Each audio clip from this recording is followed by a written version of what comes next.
Muy buenas tardes a todos. Continuamos en Resiliencia Latam 2020. En esta ocasión tenemos el privilegio de presentar a Norman Ramírez desde Colombia con el tema Plan Estratégico para la Resiliencia. Norman es un ingeniero industrial y especialista en sistemas de información de la Universidad de los Andes en Colombia. Es certificado en continuidad de negocios y gestión de riesgos con más de 18 años de experiencia en la industria de tecnologías de información y procesos de negocio. Bienvenido, Norman. Grato honor para nosotros que usted comparte este tiempo con nosotros. ¿Cómo está? Hola Mandy, muchas gracias. Muy bien, muy bien. Excelente, qué bueno. Bueno, pues sin más preámbulos, iniciemos de inmediato con su presentación de 30 minutos. Adelante. Muchas gracias. Bueno, listo. Entonces, vamos a comenzar con esta presentación. Esta es la agenda del tema que vamos a estar viendo el día de hoy, el que, bueno, lo hemos llamado Plan Estratégico para la Resiliencia, y en el que vamos a ver primero algunas perspectivas estratégicas de diferentes industrias en este momento, de acuerdo a la situación de pandemia que estamos viviendo y lo que eso significa. Vamos a ver algunos ejemplos reales de algunos de los clientes con los que he venido trabajando al respecto de este tema de resiliencia y lo que están haciendo. Luego vamos a ver ya algunos elementos y enfoques del Plan Estratégico para la Resiliencia, que es una propuesta para seguir adelante y salir mejor como organización de todo esto que está sucediendo. Y luego vamos a ver ya cuáles son los pasos para implementar esa iniciativa y al final un ejemplo de lo que llamamos el roadmap o mapa de ruta para esa implementación. Entonces, bueno, ¿qué es lo que ha estado pasando? Entonces, bueno, en la industria bancaria y de servicios financieros, esto es un estudio del INCAE que estuvimos revisando y lo que ellos han estado analizando es que en el corto plazo, los bancos han tenido que negociar las carteras, pues, obviamente debido a que muchos de sus clientes en este momento se han visto afectados porque sus ingresos se han reducido y pues no les queda fácil pagar o cumplir con sus compromisos de los pasivos que tienen y entonces los bancos han tenido que negociarlos. Además que también esto se da porque los gobiernos, ¿cierto?, de bancos centrales o regulaciones locales han establecido que se den esas flexibilidades al público en general para que pueda manejar mejor este momento. Entonces todo esto le está ha causado algunas dificultades y ha habido pérdida en la rentabilidad esperada porque obviamente no están recuperando la cartera como lo tenían planeado. En el mediano plazo que se espera, pues que esta situación del deterioro de la cartera siga, digamos, porque no se sabe en qué tan rápido, pero se presume que la recuperación económica del público, de quienes van a pagar esas carteras, pues se va a tomar un tiempo, en este momento es impredecible.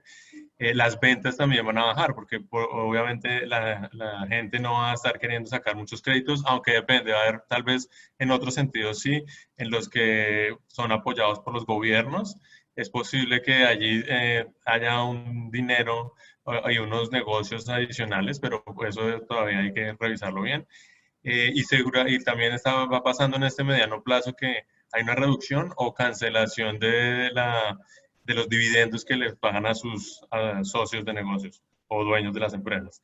En el largo plazo que se espera, que haya una mayor microsegmentación del mercado, digamos, ofreciendo servicios mucho más personalizados, todo esto basado en mayor utilización de la tecnología.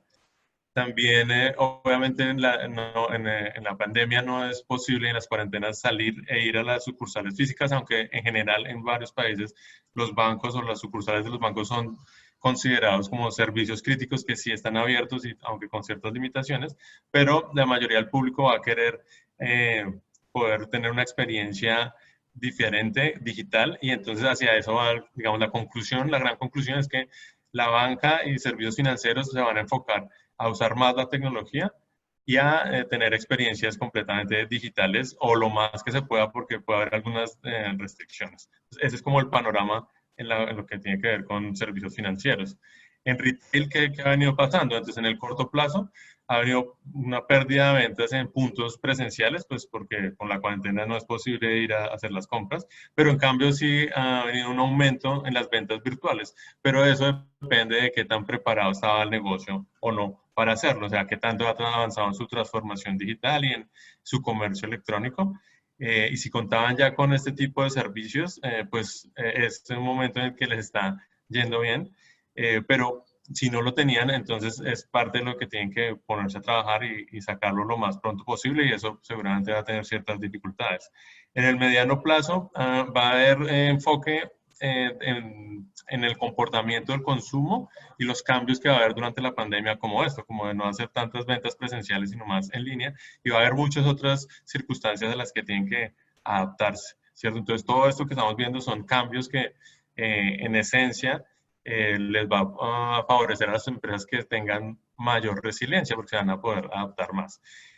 También, dependiendo de cómo estén manejando las cosas, algunas de estas empresas van a consolidar su posición y su marca o si no lo pueden manejar bien, posiblemente van a tener un deterioro. Entonces ahí va a haber, digamos, una especie de crisis al respecto.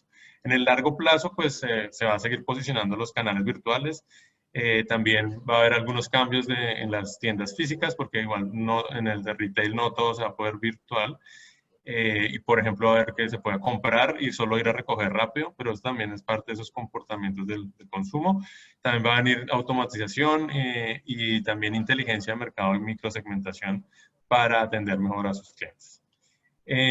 Bueno, entonces viendo esas perspectivas, les traigo algunos ejemplos de algunos clientes con los que he estado trabajando.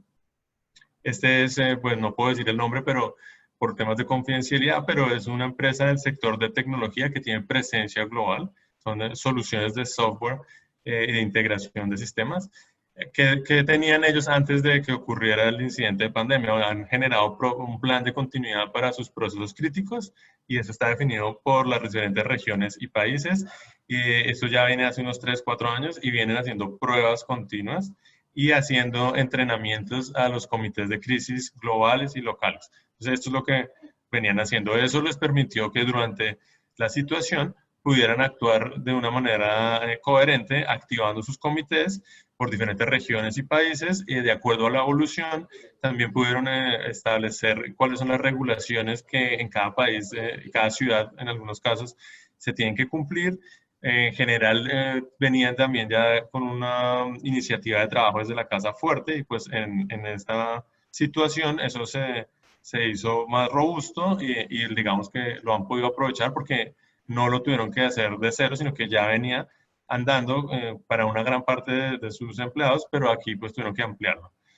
También se han enfocado mucho en el cuidado del personal, tanto físico como mental, y bueno, han tenido que ya en términos del negocio, pues hacer un monitoreo diferente a la funcionalidad de sus servicios y renegociar algunos contratos, pues debido a la situación y el manejo con los clientes.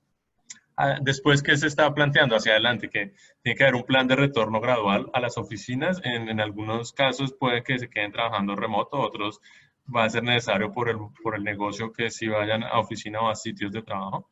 Y esto tiene que ir gradual, tomando algunas medidas. Algo bueno que tienen ellos es que al ser global y estar en diferentes regiones del mundo, pueden aprender de lo que primero pasó en Asia, que digamos es por donde comenzó todo, y luego se fue moviendo a Europa, a Estados Unidos y ahora en Latinoamérica. Entonces han podido incorporar ese aprendizaje y eso también es una de las características que todos conocemos de las organizaciones resilientes, digamos, aprender y poder adaptar al entorno local lo que pasa en otras partes. Entonces, bueno, están en eso y hacia adelante pues siguen mejorando todas sus capacidades tanto de sus servicios, haciendo ciertos cambios para que atender mejor a los clientes y pues también siguen manejando sus esquemas de continuidad y crisis. Otra empresa que es también global, digamos de manufactura, ellos tenían pues una gestión global, tenían unos pruebas y planes de mantenimiento trimestrales, empezaron a incorporar también actividades operativas y tenían contemplado el escenario de pandemia, aunque no exactamente igual a lo que ha sucedido, porque digamos, algo tan prolongado y tan complejo como se ha presentado realmente no era como la forma de pensar. pero sí lo tenían pensado hasta cierto punto y eso les ayuda a manejar la situación.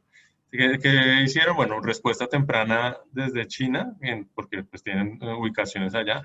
A partir de ahí han aprendido y se han revisado la situación y han podido tomar iniciativas que han desplegado en otras partes del mundo, como por ejemplo a su personal darles vacaciones, días libres o licencias, o de todo el tema de trabajo remoto en términos de la cuarentena. También han tenido reuniones diarias de sus comités por regiones, comités de crisis, y eso les permite tomar decisiones. Hacia adelante, pues van a tener lo mismo, planes de retorno graduales, algunos lineamientos que van a, pues, obviamente cumplir las regulaciones locales, y por otro lado van a implementar esquemas de trabajo mixto, porque muchas de sus operaciones no les permiten que todo sea remoto, y obviamente aumentar los protocolos de bioseguridad.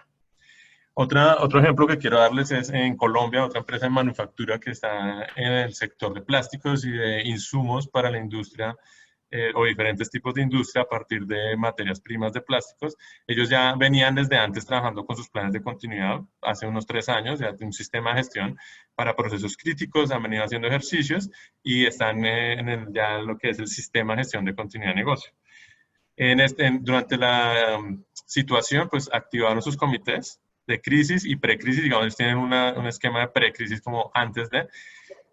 Luego estuvieron revisando todas las regulaciones locales, tanto del país como de la ciudad donde opera su planta, y empezaron también a tener trabajo remoto para los procesos administrativos y también protocolos especiales para ciertas personas. Pero digamos, lo más importante que yo quisiera resaltar es que empezaron a hacer un cambio en el enfoque de su modelo de negocio y en la comercialización de productos y en la producción, digamos, enfocándose a elementos de protección para industrias médicas, es decir, digamos, hacer insumo de elementos de materia primas de plástico para, por ejemplo, caretas y otros elementos de protección para el personal médico. Entonces, eso es como parte importante de lo que hay que hacer también en resiliencia. A ver, si lo que yo hago normalmente no, en este momento, debido a la situación, no tiene salida, ¿cierto? No hay tantas ventas porque no es una necesidad, pero hay otras necesidades que yo tal vez pudiera cubrir, entonces, si es posible, si es viable, enfocarlo hacia allá. Y esto fue lo que hicieron y eso les ha dado un buen resultado porque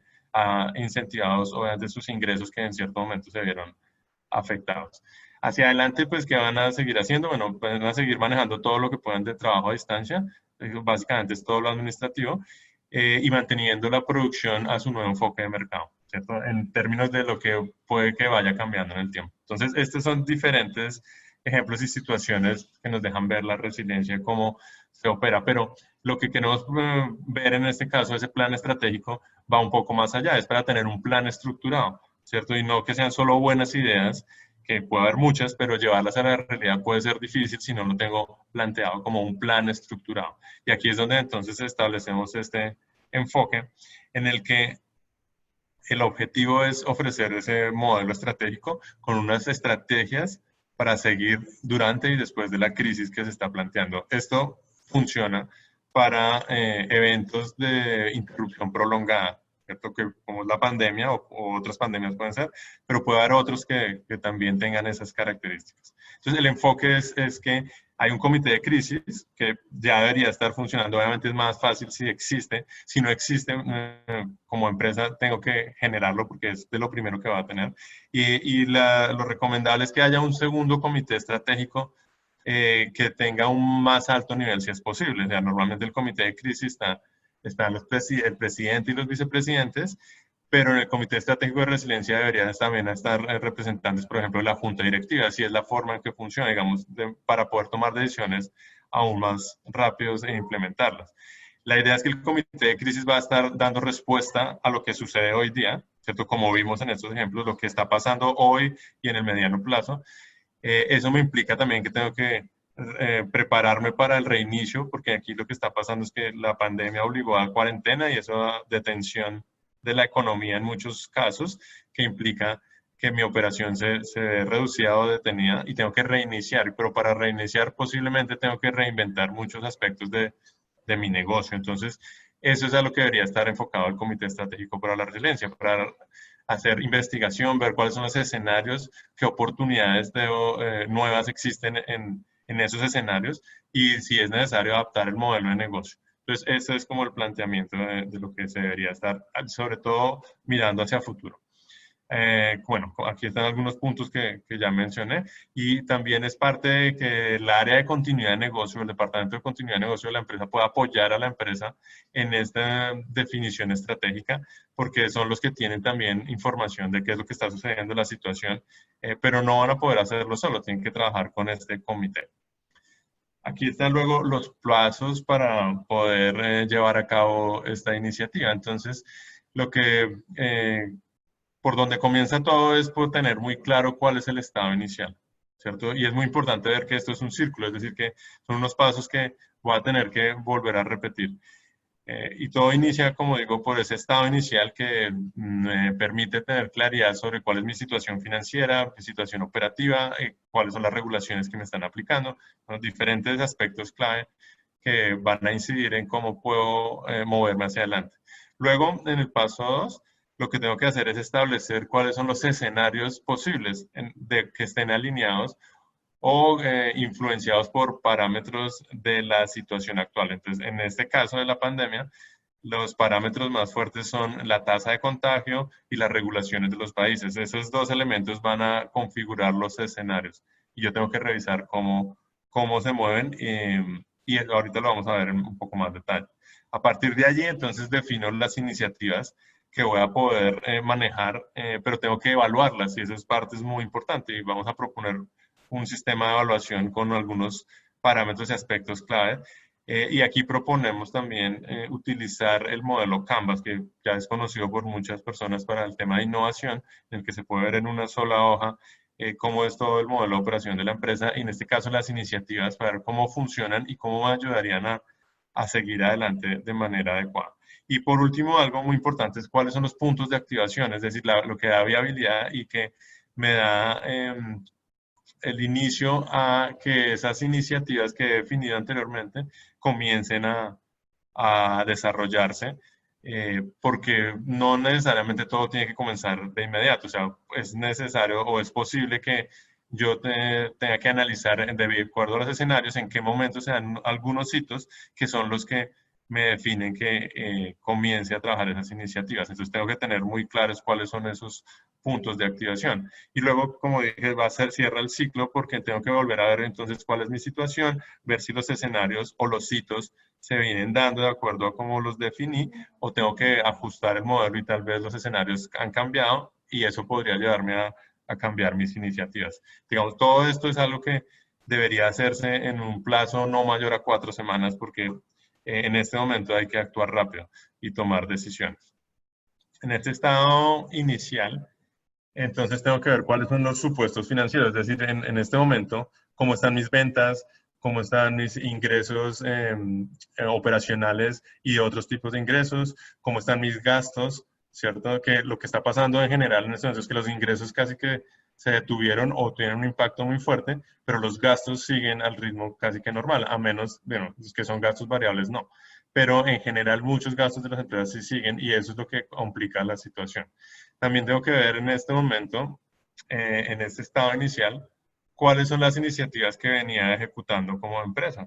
Entonces, puede ser que estaba cambiando, por ejemplo, mis sistemas o actualizando, haciendo una fusión con otros productos y servicios, bueno, diferentes cuestiones que podrían estar pasando. Tengo que analizar en este momento cuáles es valioso continuarlas, cuáles tal vez acelerarlas y otras dejarlas quietas, detenerlas en este momento. Y todo esto me va a dar pues una visión de mis opciones estratégicas y poder como tener claro como ese punto de partida.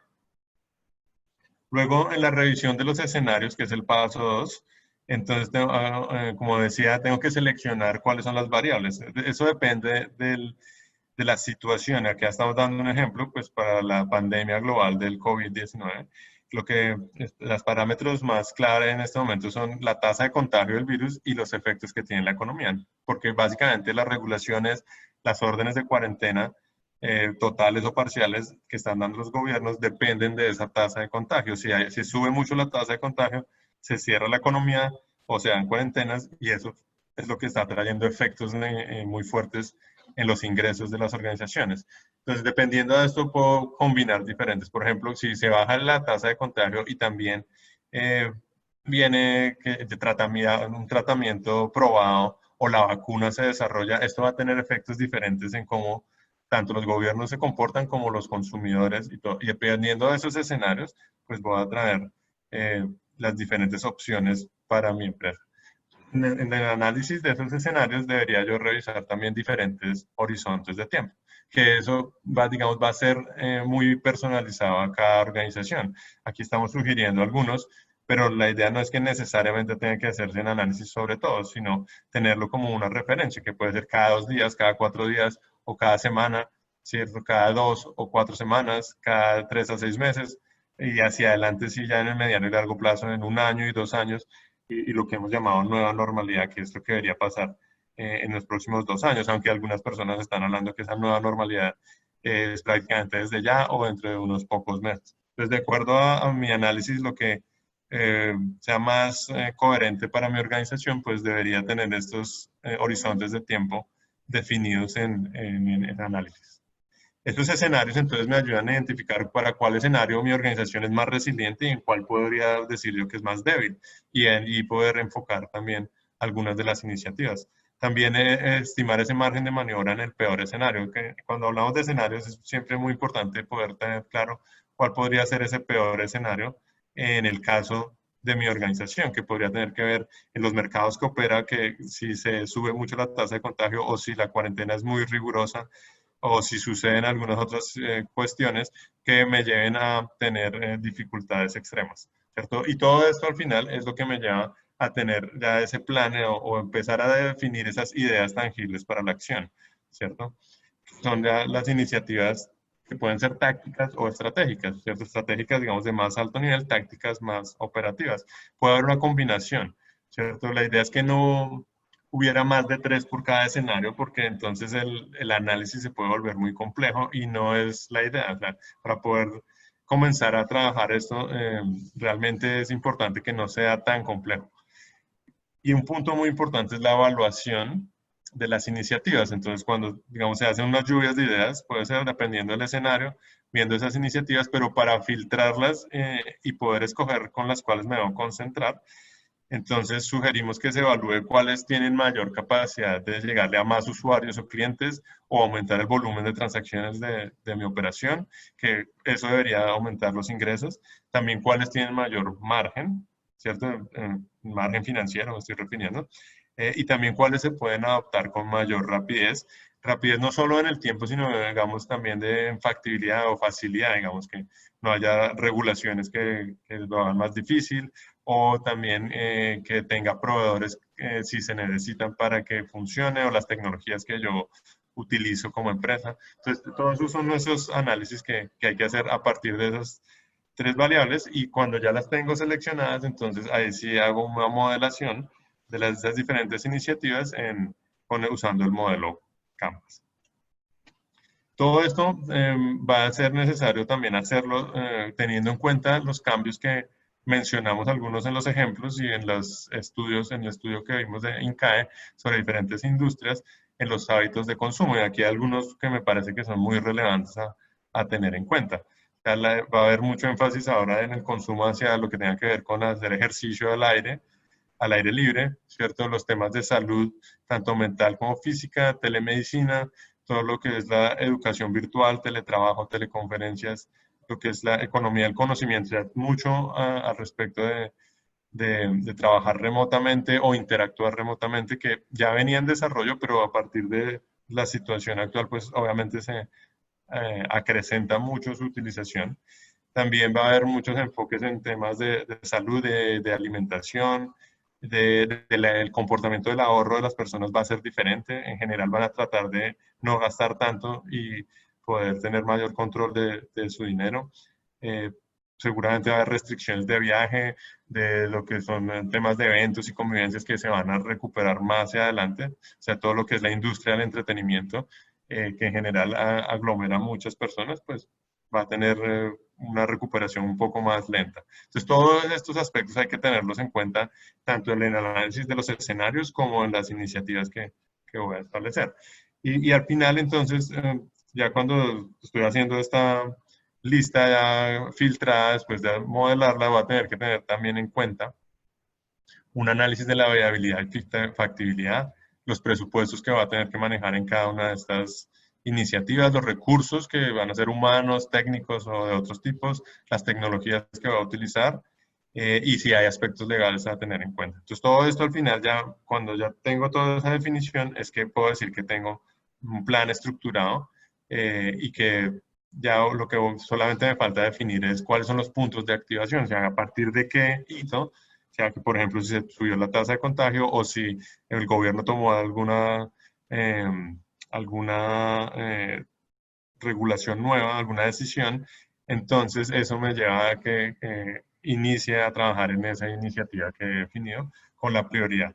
Ahora, aquí lo importante, como he dicho, es tratar de hacerlo simple, o sea, sin demasiado detalle y complejidad, porque lo importante no es que el plan sea el mejor, sino que pueda mejorar rápidamente. Entonces, es decir, que pueda cíclicamente comenzar a revisarlo y a llevarlo a que mejore y que se adapte a la situación actual, ¿cierto? Y por eso es que está enfocado en la resiliencia, que como todos sabemos, un aspecto súper clave en la resiliencia organizacional es la capacidad de adaptación. Digamos, yo diría que es el aspecto fundamental. Pero si todo es demasiado complejo, mi capacidad de adaptación va a ser más lenta, más difícil. Entonces, debo tratar de mantener un balance entre que sean iniciativas bien estructuradas, pero que sean razonablemente sencillas de manejar y analizar e incluso de cambiar si es que toca hacerlo, porque puede ser que alguna de esas iniciativas que en principio parecía que funcionaba bien, ya cuando se están dando las cosas, tal vez no funciona tan bien y tengo que cambiarle o dejar de hacerla simplemente. Y esto me lleva a ajustar ese plan estratégico de la resiliencia. Y esto pues va a ser ese ciclo constante de actualización y mejora que se va a mantener por un tiempo, porque esta situación de la pandemia no se sabe cuándo se va a terminar, probablemente va a tomar varios meses y lo recomendable sería que este ciclo de revisiones se siguiera haciendo constantemente. Probablemente al comienzo se necesita hacer unos chequeos más frecuentes, tal vez diario o semanal, y hacia adelante, dentro de un par de meses, ya lo puedo hacer mensualmente y probablemente ya dentro de 6, 8 meses lo haga cada 2 meses. Bueno, va a depender de cada empresa, pero la idea es que ese ciclo de revisión va a venir siendo un poco menos frecuente y también puede ser por demanda, porque puede que suceda algo y no lo tenía programado esa revisión, pero ya tengo claro la alerta del hito que me lleva a necesitar hacer ajustes y a cambiar tal vez alguna de esas iniciativas. Ya aquí para finalizar un poco, hay unos ejemplos de lo que podría ser este roadmap o mapa de ruta de ese plan estratégico. Ya después de haber analizado aquí, es un ejemplo con 4 escenarios, donde está, por ejemplo, el escenario 1, si aumenta la curva de contagio. En escenario 2, si el virus ya está contenido y empieza a haber un retorno lento a la normalidad. El escenario 3, si por la forma en que se dio la contención del virus, el retorno puede ser más rápido, o puede ser que lo combine en algún país en el que mi empresa trabaja, por la forma en que están dando las cosas y las decisiones del gobierno local, el retorno es lento y en otro país el retorno es rápido. Entonces, de acuerdo a eso, tal vez tengo que adaptar a iniciativas diferentes. Y un escenario 4 que podría ser como el peor aquí como un ejemplo, es que la pandemia siga en crecimiento, o sea, que no se logre eh, aplanar la curva, que es como se ha conocido poder mantener la tasa de contagio controlada y que los sistemas de salud colapsen. Entonces eso me lleva a otras iniciativas. Y este es como un ejemplo de lo que podría ser esa definición en el tiempo, en diferentes periodos de tiempo. Y acá, por último, otro ejemplo, digamos, ya de uno de esos que estábamos viendo en el escenario 1, entonces, ¿cuáles son las iniciativas? Por ejemplo, asociarse entre compañías de un mismo sector, podría ser. También ver que hay unas oportunidades de nuevos negocios a partir de lo que está sucediendo y que valga la pena invertir y entrar a operar. O que mi empresa también empiece a trabajar en lo que se llaman industrias 4.0, que son de conocimiento y de creatividad, que podría ser que tengan o que valga la pena enfocarse hacia allá. Entonces, bueno, esto es ese ejemplo, lo que quería mostrarles el día de hoy. Y creo que estamos justo a tiempo, ¿verdad, Mandy? Así es, estamos justo a tiempo, justo a tiempo. Veo que ya esta es su última. Excelente. Vamos a ver. Perfecto, estimado Norman, muchas gracias por este tiempo que nos ha dedicado. Definitivamente ha sido muy oportuno y sé que las organizaciones aquí representadas reciben una información valiosa que podrán aplicar. Les recordamos que pueden escribir sus preguntas. Aquí tenemos incluso el correo electrónico de Norman. Pueden escribirle directamente, como también a info@capresiliencia.com.do. Así que nada, nos vemos, Norman, ya más adelante. Continuamos con esta presentación de Resiliencia Latam 2020. Hasta la próxima, Norman. Hasta luego, Mandy. Muchas gracias de nuevo por la invitación y bueno, cualquier inquietud estoy a la orden. Así es, así es. Hasta luego. Hasta pronto.